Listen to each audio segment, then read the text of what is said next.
సృష్టికర్తకి పేరేముంది sir? ఆయన ఒకసారి పేరు అడిగారు. మోషే అనే ప్రవక్త ఆయన ఒకసారి పేరు అడుగుతాడు. మన పక్కనే ఉండే ఈజిప్ట్ దేశంలో ఇజ్రాయెల్కి సంబంధించిన ప్రజలు 430 ఏళ్ళు దాదాపు బానిసత్వంలో బ్రతికారు. ఇది హిస్టరీ, బైబిల్ కథ కాదు. బైబిల్లో కథలు ఉండవు సార్, హిస్టరీ బుక్ అది. అందులో ఉన్న ఏ దేశానికైనా వెళ్ళండి ఆ దేశం ఉంటుంది, ఏ నాగరికతకైనా వెళ్ళండి ఆ నాగరికత ఉంటుంది. ఇజ్రాయెల్లో ఉన్న ఈ ప్రజలందరూ కూడా 430 ఏళ్ళు ఈజిప్ట్లో ఉన్నారు. ఆ ఈజిప్ట్ బానిసత్వంలో వాళ్ళు బ్రతకలేనప్పుడు మనల్ని బ్రిటిష్ వాడు పరిపాలించినట్లుగానే వీళ్ళని ఈజిప్ట్ వాళ్ళు పరిపాలించారు. ఆ టైంలో ఈజిప్ట్ దేశంలో ఈ జనం మొత్తం అక్కడ బతికారు. ఆ టైంలో మోజెస్ అనే ఒక ప్రవక్తని దేవుడు పిలుస్తాడు మండుతున్న పొదలో నుంచి. పిలిచి వాళ్ళు బానిసత్వంలో మగ్గిపోతున్నారు, వాళ్ళని బయటికి తీసుకురావాలి, నువ్వు అక్కడికి వెళ్ళాలి అని చెప్తాడు. చెప్తే ఇతను ఏమంటాడంటే, నాకు నోటి మాంద్యం, నేను వెళ్ళలేను, నాకు నత్తి నా వల్ల కాదు అని చెప్తాడు. అరే నాయన, నత్తి గిత్తని సమాధానం చెప్పకు, మోగోడిని పుట్టించింది నేనే, నత్తోడిని పుట్టించింది నేనే, నాకు తెలుసు అవిదంతా అని అడుగుతాడు. చివరికి ఒప్పుకున్న తర్వాత మోషే ఏమంటాడంటే, ఇదంతా బాగానే ఉంది కానీ ఇంతకీ నిన్ను ఎవరు పంపారు అని అంటే, నేనేం చెప్పాలో నీ పేరు అని అంటాడు. నీ పేరేంటి? ఈ రోజు మీరు నన్ను అడిగారే సృష్టికర్త పేరేంటని, ఆ రోజు ప్రవక్త అడిగాడు, మోషే ప్రవక్త. ఇస్లాం సహోదరులు కూడా మూసా ప్రవక్త అంటారు, ఆయన రాసిందే ధర్మశాస్త్రం, ఖురాన్లో ఉన్న ధర్మశాస్త్రం ఆయన రాసిందే, మూసా ప్రవక్త. ఆయన మూసా అని పిలుస్తారు వాళ్ళు. అప్పుడు దేవుడు అంటాడు, ఆయనకి బొడ్డు కోసి పేరు పెట్టిన వాళ్ళు ఎవరు లేరు, ఆయన గుణ లక్షణాలను బట్టి ఆయన పేరు ఉంటుంది కాబట్టి నేను ఉన్నవాడును, నేను అనువాడును అని చెప్తాడు. అంటే మీరు ఎక్కడికి వెళ్ళినా, సృష్టిలో వెతికినా, సృష్టికి అవతల వెతికినా ఉన్నది నేనే, సృష్టికి ముందైనా సృష్టి తర్వాత అయినా ఉన్నవాడును నేనే, అల్ఫా ఒమేగా నేనే. అంటే మొదటి వాడిని చివరి వాడిని నేనే కాబట్టి నేను ఉన్నవాడును, ఇదంతా జరగాలి అని అనువాడును నేనే, నేను అనువాడును అని అంటాడు. అది ఆయన పేరు. ఇక యేసు ఏంటి మరి అని మీరు అడగొచ్చు, యెహోవా ఏంటి అని మీరు అడగొచ్చు, పరిశుద్ధాత్ముడు ఏంటి అని మీరు అడగొచ్చు. ఇవన్నీ గుణ లక్షణాలు. ఇప్పుడు టైగర్ ఉంది, అది పులి, దాన్ని మనం తెలుగులో పులి అని అంటాం, ఇంగ్లీష్లో టైగర్ అంటాం. అలాగే యేసు అనే పదానికి రక్షకుడు అని అర్థం. రక్షకుడు, ఆయన పేరు, పరలోకం నుంచి ఒక దూత వచ్చి పుట్టబోయేది రక్షకుడు గనక రక్షకుడు అని ఆయనకి పేరు పెట్టండి అని చెప్తారు. ఆయనకి బొడ్డుగోసి పేరు పెట్టిన వాళ్ళు ఎవరు లేరు. యేసు అంటే రక్షకుడు అని అర్థం, జీసస్ అంటే రక్షకుడు అని అర్థం, యేసా మసీహ్ అంటే రక్షకుడు అని అర్థం. 3500 భాషల్లో బైబిల్ ట్రాన్స్లేట్ చేయబడింది. 3500 భాషల్లో ఆయనకి అదే పేరు ఉంటుంది, రక్షకుడు అని. పేరు లేదు, మీరు రక్షకుడు అని అర్థం. క్రీస్తు అంటే అభిషక్తుడు అని అర్థం, పేరు కాదు అది. అంటే ఇప్పుడు యేసుక్రీస్తు అని అంటే ఇప్పుడు మనం చెప్పుకున్నట్టు పేరు కాదు అది. చాలా ఆయన చేసే కార్యానికి, ఆయన ఏం చేయబోతున్నాడో ఆ కార్యం యొక్క రూపం అది. యేసు అని పేరు. రక్షకుని నామంలో అని చెప్తాం. ఆ నామంలో శక్తి ఉంటుంది, ఆ నామంలోనే శక్తి ఉంటుంది. ఎట్లా ఉంటుందంటే, ఆ నామంతో శక్తి తీసుకురావడం ఎట్లా సాధ్యమవుతుంది? ఇప్పుడు ఎట్లంటే, ఎజ్రాకి నేను మగతనం తీసుకురాలేను కానీ మగాడికి మగతనం ఉంది అని చెప్పడంలో పెద్ద విషయం ఏం లేదు. లేని శక్తిని అందులోకి తీసుకొచ్చి కూర్చోబెట్టేది ఏమి లేదు. ఆ నామమే శక్తి కలిగిన నామం. యేసు అనే పేరును చూడొద్దు మీరు. మీకు యేసు నచ్చలా వదిలేయండి, జీసస్ అన్న అండం నచ్చలా వదిలేయండి, ఈసా మసీహ్ అండం నచ్చలా వదిలేయండి, యెహోషువ అండం వదిలేయండి, యూషో అని పిలవడం నచ్చలా వదిలేయండి, రక్షకుడు అని పిలవండి. ఇంకా దానికి మీకు ఏముంది? ఆ రక్షకుడు అన్న పదంలోనే శక్తి ఉంది అని దేవుని వాక్యం చెప్తుంది. బైబిల్ గ్రంథం గురించి ఎంత వరకు గొప్పగా ప్రచారం అవుతుందో అంతవరకు నెగిటివ్ కూడా స్ప్రెడ్ అవుతుంది కదా. సో ఈ నెగిటివిటీ స్ప్రెడ్ అవ్వడానికి కారణం మీరు మీ వ్యక్తులు కాదంటే? అవును, ఒప్పుకుంటాను నేను దానికి. దీన్ని ఒప్పుకుంటారు. ఎందుకు ఆ రకంగా? నిజంగా మీరు చెప్పే బైబిల్ అంత శుద్ధమైన గ్రంథమే అయితే ఎందుకు ఈ రకమైన వ్యక్తులు మనం చూస్తున్నాం? ఎందుకు ఈ రకమైన ఆలోచనలు పుట్టుకొస్తున్నాయి? బ్రదర్, ఒకటి ఏంటంటే, మనుషుల్ని దేవుడు స్వేచ్ఛ కలిగిన వ్యక్తులుగానే పుట్టించాడు కానీ రోబోలుగా తయారు చేయాల. నేను లెగమంటే లెగాల, నేను కూర్చోమంటే కూర్చోవాలా, నేను స్విచ్ చేస్తేనే కదలాలా, ఇట్లా తయారు చేయాల మనిషిని. దేవుడు మనిషికి స్వేచ్ఛనిచ్చాడు. స్వేచ్ఛనిచ్చి ఏది మంచో ఏది చెడో చెప్పాడు, ఏది చేయొచ్చో ఏది చేయకూడదో చెప్పి వదిలిపెట్టాడు. మంచి చేస్తే ఏం జరుగుతుందో చెప్పాడు, చెడు చేస్తే ఏం జరుగుతుందో చెప్పాడు. భవిష్యత్ కాలంలో ఎలాంటి వాళ్ళు భూమి మీదకి వస్తారో, సంఘంలోనికి వస్తారో చెప్పాడు. అలాంటి వాళ్ళు వచ్చినప్పుడు జాగ్రత్త పడండి అని ముందుగానే. ఎందుకు వస్తారు? అది బైబిల్ అంత గొప్పదైతే అలాంటి ఆలోచనలో ఉన్న వ్యక్తులు మీ మతాన్ని లేదంటే మీ క్రిస్టియానిటీని ఎందుకు ఎంచుకుంటున్నారు? బ్రదర్, ఒక విషయం చెప్పనా, ప్రతి మతంలో కూడా ఏ అభిప్రాయాన్ని నమ్ముకున్న వ్యక్తుల్లో కూడా మోసగాళ్ళు ఉంటారు. ఇప్పుడు క్రిస్టియానిటీని కొంచెం సేపు పక్కన, నాకు కొంచెం ఐడియా ఉందన్న. క్రిస్టియానిటీలోకి వచ్చేటప్పుడు ఏది ముక్కు మూసుకొని మనం బాప్తిజం మనం నేను చెప్తాను దాని అర్థం ఏంటంటే ఇక నుంచి అట్లా నేను చెప్తాను బ్రదర్. మనిషికి ధిక్కరించడం అనే ఒక స్వభావం ఉంటుంది బ్రదర్. అది ఎవరిలో అయినా, ప్రతి ఒక్కరిలో. మంచి అమ్మాయి కనపడగానే చూస్తాడు, నోటికి ఏదైనా తప్పుడు మాట వచ్చినా మాట్లాడతాడు, మనసులో ఏదైనా చెడు ఫీలింగ్ వచ్చినా కవర్ చేసుకుంటాడు. ఏదో ఒకటి ఒంటరిగా ఉన్నప్పుడు వాడి క్యారెక్టరే మారిపోతుంది. దీన్ని పాప స్వభావం అంటుంది బైబిల్. ఆ స్వభావం మనిషిలో అంత తేలిగ్గా పోదు, అది మనుషులో ఉంటుంది. మీరు నన్ను ఏదో ప్రశ్న అడిగారు, దాని బాప్టిజం కంటే ముందు. అయితే అలాంటి ఆలోచనలు ఉన్న వ్యక్తులు ఎందుకు అయితే అని చెప్పిన అన్ని మతాల్లో కూడా ఇలాంటి వాళ్ళు ఉన్నారు అని చెప్తున్నాను నేను. ఫర్ ఎగ్జాంపుల్ ఆయన ఎవరు బ్రదర్, ఒక దేశాన్ని కొన్నాడు కదా, అతని పేరేంటి, ఒక ద్వీపాన్ని సొంత దేశంగా మార్చుకున్నాడే, నిత్యానంద. రైట్. ఒక హీరోయిన్ని తీసుకుని విడిపోయి ఒక దేశంగా పెట్టుకున్నాడు. అతను హిందువేనా? అతను మరి అతను చేసేది ఏంటి బ్రదర్ అని అడిగితే మీరు ఏం చెప్తారు? డేరా బాబా. అతను హిందువేనా? అతను ఏం చేస్తున్నాడు అని అంటే మీరు ఏం చెప్తారు? అక్కడ కోనసీమ జిల్లాలో పూజలు చేయాలని చెప్పి ఒక మాంత్రికుడు పూజారి ఇంటికి పిలిపించి ఆమెను మానభంగం చేశాడే, అదేం పని అంటే ఏం చెప్తారు? ఇక్కడ హైదరాబాద్లో గుడికెళ్ళి దర్శించుకోవడానికి వచ్చినటువంటి స్త్రీని చంపి బావిలో పడేశాడు బంగారం కోసం, ఇక్కడే హైదరాబాద్లో కదా. దానికి మీరేం సమాధానం చెప్తారు? హైదరాబాద్ హిందూ పూజారి, గుడి పూజారి. రాయలసీమలో ఆంజనేయ స్వామి వారి టెంపుల్లో వచ్చే హుండీ కోసం ఏకంగా ఆంజనేయ స్వామి విగ్రహం బాంబు పెట్టాడు కదా రెండో పూజారి, నరసింహారావు, ఆయన పేరేదో ఉంది, శ్రీనివాసరావు. మరి దానికి ఏం చెప్తారు? వీళ్ళందరూ ఏడ నుంచి వచ్చారు? మీ హిందూ ధర్మం చాలా గొప్పదే. మీ క్రిస్టియానిటీలో జరుగుతున్న తప్పుని మీరు లేదు కదా. వినండి బ్రదర్, నేను ఒక క్వశ్చన్ చెప్తున్నాను వినండి. అది ఒక మహాసముద్రం అయినప్పుడు అందులో రకరకాల జీవులు బ్రతుకుతూ ఉంటాయి. అయితే ప్రతి జీవి దేవుని ముందు నిలబడాల్సినటువంటి రోజు ఒకటి ఉందని బైబిల్ చెప్తోంది. ఇప్పుడు నేను ఒక 60 ఏళ్ళు బ్రతికి చచ్చిపోయా బ్రదర్, కానీ నేను ఒక రోజు ఇలాగే మళ్ళీ దేవుని ముందు నిలబడే రోజు ఒకటి ఉంది అని దేవుని వాక్యం చెప్తాను. అది మీ మూర్ఖత్వం అంటాను. ఎవరు మీ మూర్ఖత్వం అంటాను? ఇప్పుడు ఎలా ఉంటుందంటే సోక్రటీస్, వినండి, సోక్రటీస్ అనే వ్యక్తి మీకు తెలుసు కదా, భూమి గుండ్రంగా ఉంది అని కనిపెట్టాడు కదా. అతను కనిపెడితే ఆ కాలంలో ఉన్నటువంటి మతతత్వవేత్తలు, వాళ్ళలో క్రైస్తవులే అని అంటారు, వాళ్ళని క్రీస్తు రోమన్ క్యాథలిక్స్ అంటారు. భూమి గుండ్రంగా ఏడుంది, బలపరుపుగా ఉందని విషం పెట్టి చంపారు. అది వాళ్ళ మూర్ఖత్వం. ఇప్పుడు మీరు అంటున్నారే మనకి తెలియని విషయాన్ని మూర్ఖత్వం అని అనుకుంటారే, వాళ్లే నిజమైన మూర్ఖులు.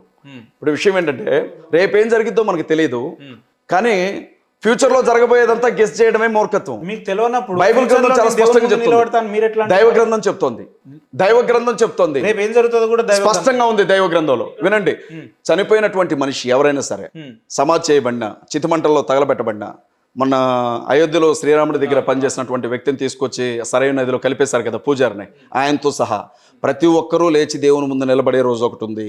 వాళ్ళ శవాలను మీరు నరుక్కొని తినండి. ప్రతి శవం ప్రాణం పోసుకొని ఆత్మతో దేవుని ముందు నిలబడాల్సినటువంటి రోజు ఒకటి ఉందని దైవ గ్రంథం చెప్తుంది. కాదు అని చెప్పడానికి మీరెవరు? 9 నెలలు తల్లి కడుపులో ఉన్నారు, మలమూత్రాల మధ్య ఎట్టున్నారు మీరు? తల్లి కడుపులో ఎముకలు ఎట్లేరుగాయి? మీకు ఎముకలు ఎట్లేదుగాయి తల్లి కడుపులో? కళ్ళెట్లు వచ్చాయి తల్లి కడుపులో? జుట్టెట్టు వచ్చింది తల్లి కడుపులో? ఎన్నడిగితే ఏ సమాధానం చెప్తారు మీరు? అది దైవానుగ్రహం అంటారా? ఖచ్చితంగా దైవానుగ్రహం, దేవుని సృష్టి అది. నేను DNA దేవుని సృష్టి అది. కలిస్తే నేను పుట్టినా అంటా నేను బ్రదర్. దేవుని సృష్టి. ఇప్పుడు భూమి మీద 2 ఉంటాయి, ఒకటి నిజం, 2 సత్యం. నిజం ఏంటంటే మీరు మాట్లాడుతుంది భౌతికవాదం అంటారు దాన్ని. అంటే భూమి సూర్యుని చుట్టూ తిరిగే క్రమంలో రాత్రి పగలు ఏర్పడతాయని సత్యం చెప్తుంది. నిజమేమంటదంటే సూర్యుడు భూమి చుట్టూ తిరుగుతూ ఉంటాడు, తూర్పున ఉదయించి పడమర అస్తమిస్తాడు అని నిజం చెప్తుంది. కళ్ళ ముందు ఇదే కనపడుతుందిగా, తూర్పును ఉదయిస్తున్నాడు, పడమరను అస్తమిస్తున్నాడు, నీకేం తెలుసు అని మీరు అంటున్నారు. నేనేమంటున్నానంటే నాయన విషయం ఏంటంటే శాస్త్రవేత్తలు అంత పరిశోధన చేసిన తర్వాత తెలిసింది ఏంటంటే భూమి తన చుట్టూ తన కక్షలో తిరుగుతూ సూర్యుని చుట్టూ తిరుగుతూ ఉంటుంది, ఆ క్రమంలోనే రాత్రి పగలు ఏర్పడతాయని వాళ్ళు చెప్పారు. అది సత్యం, అది సత్యం. ఇప్పుడు మీరు ఏమంటున్నారంటే మీ కళ్ళ ముందు కనపడుతున్నదే ఇది నిజం, రేపేం జరుగుతుందో ఎవరికి తెలుసు అంటున్నారు. రేపేం జరుగుతుందో కాదు, అసలు సృష్టి ఎలా మొదలైంది, ఎలా సాగుతుంది, ఎలా ముగిసిపోతుంది, దీని తర్వాత ఏం జరుగుతుంది, మానవ జీవితం ఏంటి, మరణం ఏంటి, పునరుద్ధానం ఏంటి, నరకం ఏంటి, పరలోకం ఏంటి, సర్వ సృష్టికి సంబంధించిన ప్రతి రహస్యం దైవ గ్రంథంలో రాయబడింది. వద్దని చెప్పడానికి మీరెవరు? లేదు అని చెప్పడానికి మీరెవరు? ఇదే బైబిల్ గురించి ఒక్కసారి మాట్లాడుతుంది. ఎగ్జాంపుల్ గా మీరు దైవానుగ్రహంతో పుట్టిరని మీరు అన్నారు, లేదు మా DNA తోటి నేను పుట్టినాను నేను అన్నాను. మరి అలా అనుకుంటే ఇప్పుడున్న చాలా మంది ప్రెగ్నెంట్లు కాక వేల సంవత్సరాలు, 100 సంవత్సరాలు గొడ్డుతనం అనేది ఉంది బైబిల్లో, గొడ్రాలితనం అంటారు దాన్ని. దాన్ని మీ దేవుడు సృష్టించి ఏం చేయలేడా? శాపం అది, శాపం వ్యక్తులు ఏం చేయలేడా? ఘోరమైనటువంటి శాపం ఉంది. నేను ఒక విషయం చెప్తున్నాను, వినండి బ్రదర్. బైబిల్ గ్రంథంలో ఇప్పుడు మీరు నన్ను ఒక మాట అడిగారు, అన్న మీరు బూతులు మాట్లాడుతున్నారు కరెక్ట్ కాదు అని. నేను మంచిగా మాట్లాడినప్పుడు అద్భుతంగా మాట్లాడుతున్నారు అన్నారు. మంచి చెడు, పగలు రాత్రి ఉన్నట్లుగానే దీవెనలతో పాటు శాపాలు ఉన్నాయి బైబిల్ గ్రంథంలో. నేను ఒక శాపం లక్షణాలు ఎలా ఉంటాయో చెప్తాను వినండి.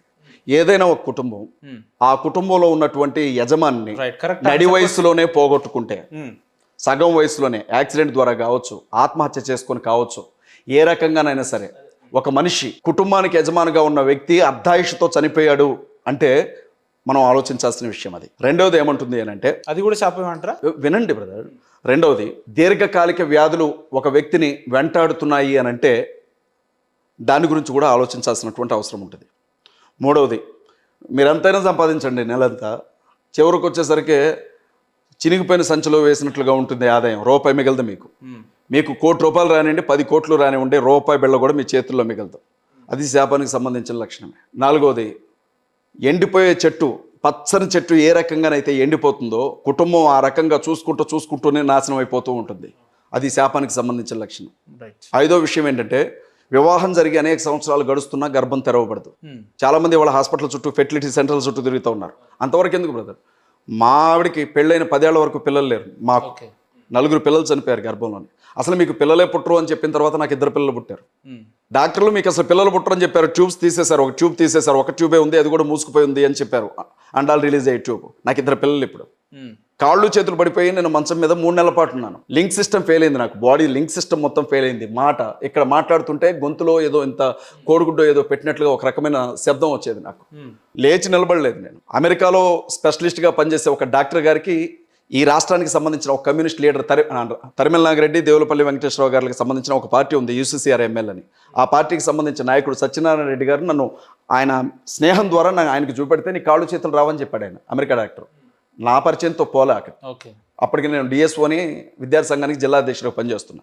ఆయన నన్ను చూసి ఈ సిస్టమ్ ఫెయిల్ అయిపోయింది, ఇతనికి నర్వ్ సిస్టమ్ చచ్చుబడ్డది, మా అమ్మది మా నాన్నది మేనరకం, కాళ్ళు చేతులు ఇతనికి రావు, తీసుకోండి అని చెప్పారు. మీ ముందు ఎలా కూర్చున్నాను, ఎలా మాట్లాడుతున్నాను. అంటే ఎట్లా సాధ్యమైంది? దేవునికి సాధ్యం. మనిషి ఎప్పుడు కూడా నాకంటే తోపు అనుకోవద్దు బ్రదర్. దోమ కుడితే చచ్చిపోతారు, గుర్తుపెట్టుకోవాలి ఈ విషయం. ఒక దోమ కుడితే దానికి మందు కనిపెట్టలాగా చచ్చిపోయారు ఎంతోమంది. ఈ భూమి మీద యుద్ధాల్లో చనిపోయిన వాళ్ళకంటే, ఈ భూమి మీద ఆకలితో చచ్చిపోయిన వాళ్ళకంటే కూడా దోమకాటుకు చచ్చిపోయిన వాళ్ళ సంఖ్య ఎక్కువ. మీరు చెప్పిన లెక్క ప్రకారం వినండి బ్రదర్, ఒక ఫిజికల్ గా కానీ మెంటల్ గా ఇబ్బంది పడుతున్నట్టే అది శాపంలో భాగమే అని చెప్పారు. నేనేమన్నాను అంటే కొన్ని లక్షణాలు చెప్తున్నాను మీకు. ఫర్ ఎగ్జాంపుల్ ఇప్పుడు మీరు నా దగ్గరకు వచ్చారు బ్రదర్, శాపంతో కూడుకున్నట్టు. ఇప్పుడు మీరు నా దగ్గర నన్ను చెప్పనివ్వండి బ్రదర్. మీరు నా దగ్గర, నా క్వశ్చన్, ఆ మనిషి ఇప్పుడు నాకు 2 కాళ్ళు పనిచేస్తలేవు అనుకోండి, అది నాకు శాపంతో కూడుకున్నట్టేనా? నేను చెప్తున్నటువంటి లక్షణాల్లో మేజర్ లక్షణాలు ఉంటే తప్పనిసరిగా అది శాపం అనే అనుకోవాలి. శాపం అనే అనుకోవాలి. రైట్. క్రీస్తులో కొట్టివేయబడింది ఆ శాపం. ఎట్లా? యేసుక్రీస్తు ప్రభు శిలువ మీద మరణించేటప్పుడు మనుషులకు సంబంధించినటువంటి పాపభారాన్ని, శాపభారాన్ని ఆయన తల మీద ముళ్ళ కిరీటంగా ధరించారు అని దేవుని వాక్యం చెప్తోంది. కాబట్టి యేసుక్రీస్తు దేవుడు అయితే ఆయన సిలువగా ఎందుకు పెడతారు? మీరు సర్వపాప పరిహారార్థం రక్త ప్రోక్షణం ఆవశ్యకం, తద్రక్తం పరమాత్మేన పుణ్యదాన బలియాగం అన్న శ్లోకం విన్నారా? సర్వపాప పరిహారార్థం రక్త ప్రోక్షణం ఆవశ్యకం, తద్రక్తం పరమాత్మేన పుణ్యదాన బలియాగం అంటే ఏంటి అర్థం? నేను మీ నోటి నుంచే వినాలనుకుంటున్నాను, ఇది మాత్రం చెప్పండి. కాదు, ఇది మీరే చెప్పాలనుకుంటున్నాను. పర్లేదు చెప్పండి. ఎందుకంటే ఇందాక నుంచి నేనే మాట్లాడుతున్నాను, ఇది ఒకటి మాత్రం మీ నోటి నుంచి వినాలనుకుంటున్నాను నేను. చెప్పండి. మీరు హిందువు కదా? సారీ, నేను కూడా హిందువే. మీరు బ్రాహ్మణ మతాన్ని ఆచరిస్తారు కదా, మీరు చెప్పండి. హిందువులో బ్రాహ్మణులు వేరు, బ్రాహ్మణ మతం కదా అది. మీది హిందూ మతం కాదు. హిందూ మతం అని పొరపాటున అనుకోద్దు, అమెరికా మతం అన్నట్టు ఉంటుంది క్రిస్టియానిటీ. ఆ శ్లోకం అర్థం కూడా మీరే చెప్పాలి. అది మీరే చెప్పాలి. ఎందుకంటే మీరు చెప్తారు, అది తెలియదు అన్నారు కదా. ఇప్పుడు చెప్తాను వినండి. దాని గురించి చెప్పడానికి ముందు గర్భఫలం గురించి చెప్పాను, గొడ్డుతనం. ఈ లక్షణాలన్నీ కూడా శాపానికి సంబంధించినటువంటి లక్షణాలు. ఒక కుటుంబంలో ఈ లక్షణాలు అధిక భాగం ఉంటే అతను శపించబడినటువంటి కుటుంబంలో బ్రతుకుతున్నాడు అని తేలిగ్గా అర్థం చేసుకోవచ్చు. మనుషులు ఎక్కువ కాలం బతకరా ఇంట్లో, చాలా తేలిగ్గా అర్థమైపోతుంది మనకి. అది శాపానికి సంబంధించిన లక్షణాలు. సరే, అవి వదిలేసేయండి. ఇప్పుడు నేను శ్లోకం గురించి చెప్తాను. సర్వపాప పరిహారార్థం, అన్ని పాపాలకు పరిహారం జరగాలి అంటే రక్త ప్రోక్షణం ఆవశ్యకం. రక్తం అనేది చిందించబడాలి. తద్రక్తం పరమాత్మేన, ఆ రక్తం పరమాత్మది కావాలి. పుణ్యదాన బలియాగం, ఆయన ఎవరు బలవంతంగా బలి తీసుకోకూడదు, తనంతట తానుగా వచ్చి బలైపోవాలి అని శ్లోకం చెప్తోంది. దీని అర్థం ఏంటి? మీ బ్రాహ్మణ మతం ఏం చెప్పారు దీనికి? భూమి మీద ఉన్నటువంటి ప్రతి మనిషి పాపోహం పాపకర్మాహం అనుకుంటా మంత్రాలు చదువుతారు కదా. మరి మీరు ఇది ఏనే ఉంటారు, పెద్ద పెద్ద ఋషులు అసతోమ సద్గమయ, తవసోమ జ్యోతిర్గమయ, మృత్యోర్మ అమృతంగమయ, ఓం శాంతి శాంతి శాంతి అంటారు. దాని అర్థం ఏంటి? మనుషులందరి కోసం పాపం చిందించిన పరమాత్ముడు ఎవరో మీరు నాకు సమాధానం చెప్పాలి. ఎందుకు యేసుక్రీస్తు ప్రభు ఎందుకు సిలువెక్కాలన్నారు కదా? మనుషులందరి కోసం తనకు తానుగా వచ్చి బలై తిరిగి లేచినటువంటి ఆ వ్యక్తి ఎవరో మీరు సమాధానం చెప్పాలి. ఎందుకంటే మీ గ్రంథంలోనే ఉన్నది. మా బైబిల్ కూడా ఏముంటుందో తెలుసా? రక్తం చిందించకుండా పాప క్షమాపణ లేదు అని బైబిల్ చెప్తోంది. యేసుక్రీస్తు ప్రభు సర్వమానవ పాప క్షమాపణ కొరకు భూమి మీదకి వచ్చారు, ఆయన మరణించారు, తిరిగి లేచారు. ఆయన నామందు ఉంచబడే విశ్వాసాన్ని బట్టి ప్రతి మనిషి తప్పించబడతాడు అన్నదే సువార్త. మేము ఇదే చెప్తాం, ఇంకేం చెప్పం. దీన్ని పక్కన పెట్టండి. మరి మీకోసం చనిపోయినటువంటి ఆ పరమాత్మ ఎవరు? లేకపోతే మీ వేదంలో రాయబడిన ఆ శ్లోకం ఇంతవరకు నెరవేరలేదా? నెరవేరితే చనిపోయినటువంటి ఆ వ్యక్తి ఎవరు? రాముడు చనిపోయాడా రక్తం చిందించి? కృష్ణుడు చనిపోయాడా తనకు తానుగా మరణించి తిరిగి లేచింది ఎవరు? సరే, దానికి కొంచెం పక్కన పెడదాం. అంటే మీ బైబిల్లో అట్లా ఉంది కాబట్టి మీరు బైబిల్లో కాదు బ్రదర్, మీరు ఒక విషయం గమనించాలి. మీకు ఇష్టం లేనంత మాత్రాన సత్యం అసత్యం కాదు, నేను నమ్మినంత మాత్రాన అసత్యం సత్యము కాదు. అసతోమా సద్గమయ అంటే ఏంటి బ్రదర్? అసత్యంలో ఉన్నాను, సత్యంలోనికి నడిపించు. యేసుక్రీస్తు ప్రభు ఏమన్నాడంటే నేనే సత్యమును అన్నాడు. తమసోమ జ్యోతిర్గమయ, చీకట్లో ఉన్నాను, వెలుగులోనికి నడిపించు, నేనే వెలుగును అన్నాడు యేసుక్రీస్తు ప్రభు. మృత్యోర్మ అమృతంగమయ, మరణ పడక మీద చావు దగ్గరున్నాను, నన్ను బ్రతికించు, నిత్య జీవాన్ని అనుగ్రహించు, అమృతంగమయ. యేసుక్రీస్తు ప్రభు ఏమన్నాడు? నేనే నిత్య జీవాన్ని అని చెప్పాడు. నేనే మార్గమును సత్యమును జీవమును అని చెప్పాడు. హిందూ మతాన్ని అనుసరించే వాళ్ళంతా మేము చీకట్లో ఉన్నట్టేనా ఎవరు మీ లెక్క ప్రకారం? అసలు హిందూ అనే మతమే లేదు అంటుంటే మళ్ళీ మీరు హిందూ మతం అంటారేంటి? ఋషులు ఎందుకు కేకలు పెట్టారు? మరి ఋషులు ఎందుకు అడిగారు? ఎవరిని అడిగారు ఋషులు? నేను ఒక మాట అడుగుతాను. అపుత్రస్య నాస్తి స్వర్గం నైవచ అని అంటారు. పుత్రుడు లేని వాడికి స్వర్గం లేదు, పున్నామి నరకం తప్పదు అని. ఇప్పుడు మా అన్నకిద్దరు ఆడబిడ్డలే, నరకానికి వెళ్తాడా మా అన్న? అంటే ఎన్ని యజ్ఞాలు చేసినా యాగాలు చేసినా ఏం చేసినా నరకానికి వెళ్తాడా? మరి ఏంటి ఆ శ్లోకం ఏంటి? దేని గురించి? ఎవరా పుత్రుడు? ఏలయనగా మన కుమారుడు అనుగ్రహించబడును, ఆయన భుజముల మీద రాజ్యభారం ఉండని బైబిల్ చెప్తోంది. వేదాల్లో అడిగిన అనేక ప్రశ్నలకి బైబిల్ సమాధానాలు ఇస్తా ఉంది. మేము స్పష్టంగా ఆ విషయం గురించి మాట్లాడుతూ ఉన్నాం. మేము ఎక్కడ దూషిస్తా ఉన్నాం? మీరు మమ్మల్ని అడిగారు మొదటి నుంచి, మీరు ఎందుకు హిందువులను ఎందుకు దూషిస్తున్నారు మీరు మీ మత ప్రచారంలో భాగంగా అని అంటున్నారే, అది ఎక్కడ మిస్అండర్స్టాండ్ అవుతుందంటే, మేము విగ్రహాల గురించి మాట్లాడతాం. బైబిల్లో ఒక చాప్టరే ఉంది విగ్రహాలు, మొదటి నుంచి చివరి వరకు కూడా అనేక సందర్భాల్లో రాయబడింది. విషయం ఏంటంటే, మాకు విజయవాడ దగ్గర ఇబ్రహీంపట్నంలో ఒక సంఘం ఉంది. నేను ఖమ్మం నుంచి ఇబ్రహీంపట్నం వెళ్లే దారిలో ఒక పెద్ద స్టాచ్యూ ఉంటుంది, పెద్ద విగ్రహం, దేవతా విగ్రహం. ఆ విగ్రహం దగ్గరికి వెళ్ళగానే నా కారు డ్రైవరు ఆ విగ్రహాన్ని చూసి దండం పెట్టుకుంటాడు. అట్లా ప్రతి సండే నేను వెళ్ళడం, ఇది ఇలా జరుగుతూ ఉంది. ఒకరోజు అన్నాడు, అన్న అసలు ఆ దేవుని విగ్రహం చూడన్నా మతిపోతుంది నాకు చూస్తే, ఎంత పెద్దగా ఉందో అని అన్నాడు. నేను అన్నాను కదా, దాన్ని తయారు చేసినోడు ఎవడో వాడికి దండం పెట్టు అని చెప్పాను. అదేంటన్నా అంత మాట అన్నావు అన్న. నిజమే, మరి అదొక సిమెంట్ లాగా, ఇనుములాగా, ఇసుకలాగా, మట్టిలాగా మిగిలిపోయి ఉంటే దాన్ని తీసుకొచ్చి దానికి ఒక స్ట్రక్చర్ గీసి దాన్ని ఎలా తయారు చేస్తే అలా చేసి దాన్ని ప్రొక్లైన్లు బట్టి దాన్ని లేపి ఇనుము పెట్టి ఇత్తడి పెట్టి అన్ని తయారు చేసి దానికి ఒక రూపం ఇచ్చిన వాడు సృష్టికర్త. దానికి ఆయన దానికి దండం పెట్టడం కాదు. క్రిస్టియానిటీలో విగ్రహారాధన చేసుకోవచ్చు, విగ్రహారాధన చేయడానికి అవకాశమే లేదు. మీరు నన్ను ఏమడుగుతున్నారు అంటే, మరి యేసుక్రీస్తు ప్రభు విగ్రహాలు మరే విగ్రహాలు ఎందుకు పెడతారు? ఇది మీ ప్రశ్న. అంటే జూడో మతంలో విగ్రహారాధన, జూడో మతంలో కూడా విగ్రహారాధన లేదు. రోమన్ క్యాథలిక్స్ అలా విగ్రహారాధన చేస్తారు. వాళ్ళు ఏమంటారంటే, మేము విగ్రహాన్ని పూజించట్లేదు కానీ విగ్రహ రూపంలో మేము నిలవబెట్టి ఆ దేవుణ్ణి చూసుకుంటున్నామంటారు. అది చెల్లదు. అది కూడా అవాస్తవమే. రోమన్ క్యాథలిక్స్ ఏమనుకున్నా నాకు ఇబ్బంది లేదు.